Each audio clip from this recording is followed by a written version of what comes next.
ये भी डिस्कस करेंगे कि क्या हमारा इनक्रेडिबल हल्क अब हमें देखने को मिलेगा या नहीं। इन सब के साथ कुछ रेफरेंसेस एंड डिटेल्स पर भी हम बात करेंगे। तो बिना किसी देरी के चलिए मेन वीडियो पे आते हैं। अब शी हल्क का ट्रेलर देखकर तो हमें ये तो पता चल गया कि शी हल्क खुद को मन मर्जी ट्रांसफॉर्म कर सकती है, लेकिन शायद तक ये अपने ग्रीन वाले फॉर्म को परमानेंटली अपनाए ताकि उसके अंदर एक हल्क की पर्सनालिटी ना बने। फॉर एग्जाम्पल ब्रूस बैनर जैसे ही ट्रांसफॉर्म होता है तब वो हल्क बन जाता है, तो हल्क की एक अपनी पर्सनालिटी रहती है जो कि हमें थॉर रैग्नारॉक में देखने को मिली थी। तो उसी तरह की पर्सनालिटी शी हल्क की डेवलप ना हो, इसीलिए वो परमानेंटली शायद तक उसमें ट्रांसफॉर्म हो जाए। वैसे तो कॉमिक्स में कोई और रीजन था जिसको अभी हम आगे डिस्कस करने ही वाले हैं, क्योंकि हल्क के अलावा जितने भी लोग गामा एक्सीडेंट से गुजरते हैं उनको अपने हल्क फॉर्म में वही मिलता है जिस चीज की कमी उनके अंदर रहती है। जैसे कि लीडर को ले लीजिए जिसका इंटेलिजेंस बहुत ज्यादा बढ़ जाता है, प्लस खोपड़ी का भी साइज बढ़ जाता है जब वो एक गामा एक्सीडेंट से गुजरता है। रॉस जो कि रेड हल्क बनते हैं उसके अंदर स्ट्रेंथ की कमी रहती है ताकि वो हल्क से निपट सके, तो जब वो रेड हल्क बनता है तो उसके पास स्ट्रेंथ वाली बॉडी आ जाती है। उसी तरह जेनिफर के अंदर अपने भाई के जैसे स्मार्ट और अपने हम उम्र लड़कियों के जैसे पार्टी एंड मस्ती ना करने की कमी को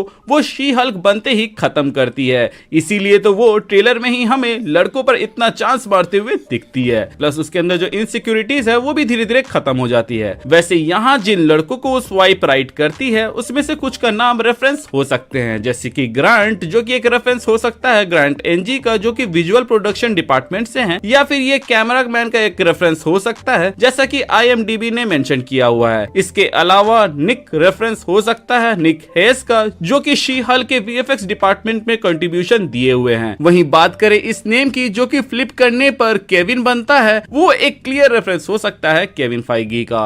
वैसे आप लोगों का तो पता नहीं, जब हल्क और शी हल्क यहाँ पे लैंड करते हैं तो हल्क की जो लैंडिंग होती है वो डेडपुल की लैंग्वेज में कहे तो एक सुपर हीरो वाली लैंडिंग होती है। वहीं शी हल्क की जो लैंडिंग रहती है वो मुझे बहुत ज्यादा सिमिलर लगती है हल्क के जैसे जिसको उसने लोकी को मारने के बाद किया था यहाँ पर। वो भी क्या दिन थे जब हल्क एक्चुअली में स्मैश करता था और वो करता था जिसके लिए वो जाना जाता है, मतलब कि तोड़फोड़। खैर अब हम बात करें ट्रेलर की, तो जितना ट्रेलर देखकर मैं समझ पाया हूँ जेनिफर एक लॉयर थी, बट उसको शायद तक नौकरी से निकाल दिया जाता है और फिर से उसको अपॉइंट किया जाता है एक दूसरे डिवीजन मतलब कि सुपर हीरो डिवीजन के लिए, जिसके दो कारण हो सकते हैं। पहला ये कि वो हल्क की कजिन है, दूसरा ये कि वो खुद भी एक सुपर पावर ओन करती है। मे बी उसको नौकरी से निकालने का कारण भी यही हो सकता है कि उसके पास सुपर पावर है, और तीसरा ये कि सुपर विलन्स जैसे कि एबोमिनेशन जिसको देश के हित के लिए काम करवाया जा सकता है, इस आइडिया को लीगली पिच करने के लिए एक लॉयर लगेगा। एज ये बात हर कोई जानता है कि मार्वल वाले थंडरबोल्ट्स या फिर कहे डार्क एवेंजर्स बनाने में लगे हुए हैं, जिसको फॉर्म शायद तक वेल कर रही है। क्या पता ये फैसिलिटी वेल की हो एंड उसी में जेनिफर को अपॉइंट किया गया है। इसके अलावा हमें फ्रॉगमैन तक दिखता है जो कि अपने बाप के पाप को साफ करने के लिए उनके कॉस्ट्यूम को पहनकर अच्छा काम कर रहा है। सो मे बी उसके लिए भी वो केस लड़े। मैं तो एक्सपेक्ट कर रहा हूँ कि बड़े सुपर हीरोज की भी पेशी हो, जैसे कि एक बार स्पाइडरमैन के साथ हुआ था जहाँ स्पाइडरमैन ने जे जोना जेम्सन पर केस ठोक दिया था और वो एक बहुत ही ओपी सीन था। लेकिन आई अंडरस्टैंड कि ये लोग हमें नहीं दिखा सकते क्योंकि पहला तो सोनी और दूसरा ये कि अगर बड़े सुपर हीरोज यहाँ पे इन्वॉल्व हो गए तो वो शायद तक शाइन ज्यादा करेंगे क्योंकि वो लोग एक स्टैब्लिश्ड कैरेक्टर हैं और इस सीरीज के अंदर शी हल्क को स्टैब्लिश किया जा रहा है। ऐसे भी शी हल्क को शाइन कराने के चक्कर में मेन हल्क को स्मार्ट हल्क या फिर कहीं प्रोफेसर हल्क बनाकर यहाँ पर उससे ट्रेनिंग दिया जा रहा है एज अ मेंटर। लेकिन देखते हैं आगे जाकर वो लोग क्या करेंगे। इस बीच को देखकर दो चीजें स्ट्राइक करती है। पहला ये कि जो टोनी ने कहा था कि जस्ट इमेजिन कि तुम गुस्से में हरा बनने के जगह लाल बनो किसी बीच पर एज ऑफ अल्ट्रॉन के अंदर, वो बीच तो हमें यहाँ दिख गया। प्लस जो एंड गेम मूवी के अंदर स्मार्ट हल्क या फिर क्या प्रोफेसर हल्क ने जो महीनों तक किसी लैब के अंदर काम करने की बात की थी उसका भी झलक हमें देखने को मिल गया। इसके अलावा एक और पॉसिबिलिटी ये भी हो सकती है कि ये लैब आगे जाकर बेस बने एवेंजर्स की नई टीम का जिसका नाम वेस्ट कोस्ट एवेंजर्स हो। एंड मैं ये बात हवा में नहीं कह रहा क्योंकि कॉमिक्स में वेस्ट कोस्ट एवेंजर्स नाम की एक टीम रह चुकी है। प्लस इस सीन में जब शी हल्क टी शर्ट पहनी हुई रहती है उसमें आई लव मेक्सिको लिखा हुआ है, जिससे ऐसा ही प्रतीत होता है कि ये जगह मेक्सिको होगी जो कि वेस्ट कोस्ट में है। वैसे यहाँ पर स्टार्क लिखा हुआ तो आपने नोटिस किया ही होगा। प्लस एंड में जो सुपर हीरो बनने वाली बात पर शी हल्क हल्क ने इनडायरेक्टली स्टार्क का रेफरेंस देती है उसको भी आप लोगों ने पकड़ लिया ही होगा। वेल, ये कार एक्सीडेंट वाला सीन में भी वो सीन हो सकता है जहां पे पहली बार उसको रियलाइज हो कि वो भी अपने कजिन भाई के जैसे एक हरे दानव में बदल सकती है। वैसे अगर आप ध्यान दोगे तो जेनिफर की गाड़ी में जो एक्सीडेंट के निशान तो हैं, बट आसपास कोई व्हीकल नहीं दिख रहा। सो मे बी उसके ऊपर किसी ने हमला किया हो, जो कि ट्रेलर में तो उसके ऊपर कई बार होते हुए दिख रहा है। इसमें से तो एक बार वो शी हल्क बनकर भी उसको निपटाती है, जिससे ये समझ में आता है कि जेनिफर शी हल्क हो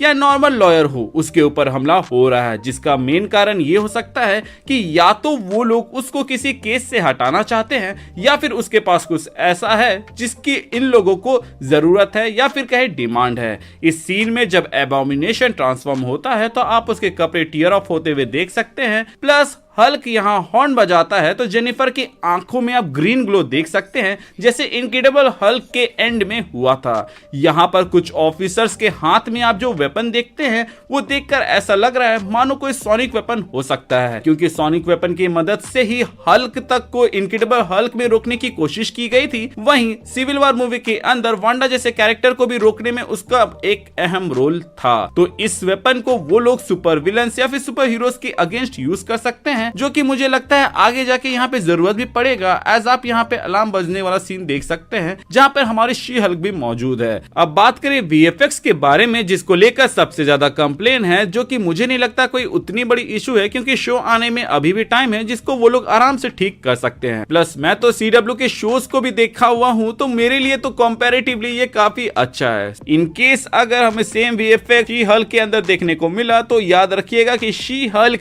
इसका भी मजाक अपने शो के अंदर उड़ा सकती है, फोर्थ वॉल ब्रेक करते हुए, जहां वो हो सकता है ये बोल दे कि इतने बजट में इतना ही मिलेगा और अच्छा चाहिए तो रेटिंग और व्यूअरशिप बढ़ाओ ताकि सेकंड सीजन में इससे बेहतर मैं लगूं। सच कहूं तो मेरा कंसर्न इसके वीएफएक्स से ज्यादा उसके बॉडी को लेकर है, क्योंकि इसको साइज में तो बड़ा दिखा दिया गया, जो कि ऐसा लग रहा है मानो गमोरा का एक बड़ा वर्जन है, लेकिन उसके मसल्स को उतने अच्छे से नहीं दिखाया जिसको वो लोगों को दिखाना चाहिए था। यहाँ पर वो लोग हो सकता है कि वही फीमेल को खूबसूरत दिखाने वाले इमेज को फॉलो कर रहे हैं, जबकि यहाँ पर उनके पास चांस था कि एक फीमेल कैरेक्टर को मस्कुलर दिखा सके। माइटी थॉर जैसे कैरेक्टर्स के हमें मसल देखने को मिल जा रहे हैं, तो यहाँ पर जब मार्वल के पास एक सुनहरा मौका था किसी फीमेल कैरेक्टर को मस्कुलर दिखाने का, तब वो लोग बैक ऑफ क्यों कर रहे हैं मुझे ये समझ नहीं आ रहा। हो सकता है कि किसी फाइटिंग सीन में वो दिखाए जब वो गुस्से में हो कि उसके मसल्स कितने तगड़े हैं, बट यहाँ पर तो वो देखने को मुझे नहीं मिला है। मैं इस शो के लिए इसलिए भी एक्साइटेड हूँ क्योंकि ये कॉमेडी के लेवल में शायद तक थॉर रैग्नारॉक से मैच अप करे या फिर उससे ऊपर जाए, क्योंकि इसके पास जो प्लस पॉइंट होगा वो है फोर्थ वॉल ब्रेकिंग का, जो कि डेडपूल के भी पास है। प्लस इस शो से भी हमें अंदाजा मिल जाएगा कि डेडपूल फोर्थ वॉल ब्रेक करके किस हद तक जा सकता है, क्योंकि डिज्नी के अंदर है तो हमें उसकी लिमिटेशंस का कोई अंदाजा नहीं है। जितने भी हल्क फैंस हल्क के लिए एक्सपेक्टेशन अपने अप कर रहे हैं, मैं तो कहूंगा कि अपने एक्सपेक्टेशन को कम रखिए, क्योंकि ये शो शी हल्क का है तो यहाँ पर उसको शाइन करने का मौका तो मुझे नहीं लगता ज्यादा मिलेगा। लेकिन हाँ, सीरीज के एंड तरफ में शायद तक वो हमें दिखे थोड़े मोरे फाइट करते हुए। प्लस हमारे हल्क के फ्यूचर को लेकर जो हिंट होगा वो भी सीरीज के एंड में होगा, ताकि लोगों के अंदर इंटरेस्ट बना रहे आने वाले शोज के लिए। बात करने के लिए और भी बहुत कुछ है, बट उस पर हम बाद में बात करेंगे। आज के लिए बस इतना ही। सो गाइस, अगर आप हमारे चैनल पे नए हैं तो चैनल को सब्सक्राइब कर दीजिएगा, और पुराने हैं तो प्लीज चेक कि आपने बेल आइकन दबाया है या नहीं। अगर आपने दबाया है तो वेल एंड गुड, और अगर आपने नहीं दबाया है तो इसे दबा दें, ताकि जब भी मैं कोई वीडियो डालूं उसका नोटिफिकेशन आपको जाए। इसके अलावा हमारे चैनल का एक छोटा सा मोटो है, जो कि है लोगों की मदद करे, अपना ख्याल रखे एंड कीप मूविंग फॉरवर्ड का रट लगाकर आगे बढ़ते जाएं। Thank you for watching this video. Stay tuned.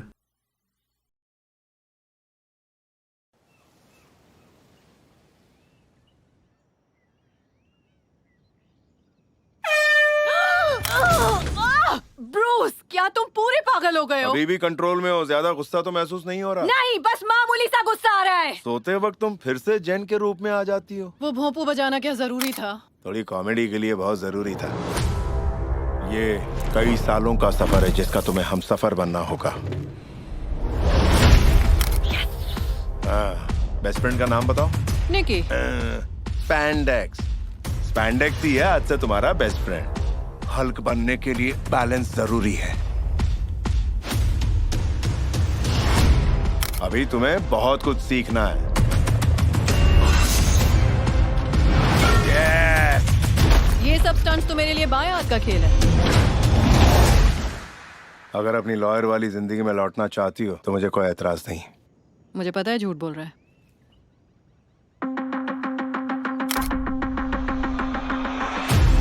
Super power वाले लोग आजकल हर तरफ दिखने लगे हैं। हम उनके लिए एक नया डिवीजन खोलने वाले हैं। मैं चाहता हूं कि तुम शी हल्क उस नए डिवीजन का चेहरा बने। जेनिफर वॉल्टर्स, नमस्ते। मैं ये केस नहीं लड़ सकती। इस आदमी ने मेरे कजिन को मारने की कोशिश की थी, ब्रूस को। हाँ, कोई बड़ी बात नहीं है। आओ। लोगों को इंटरेस्ट इसलिए है क्योंकि मैं एमिल ब्रॉन्स्की की लॉयर हूँ। मुझे लगता है उन्हें इंटरेस्ट है क्योंकि वो कहते हैं हे वो देखो ग्रीन लड़की। जैन, बदलने का वक्त आ गया। ये मेरी सबसे फेवरेट ड्रेस है।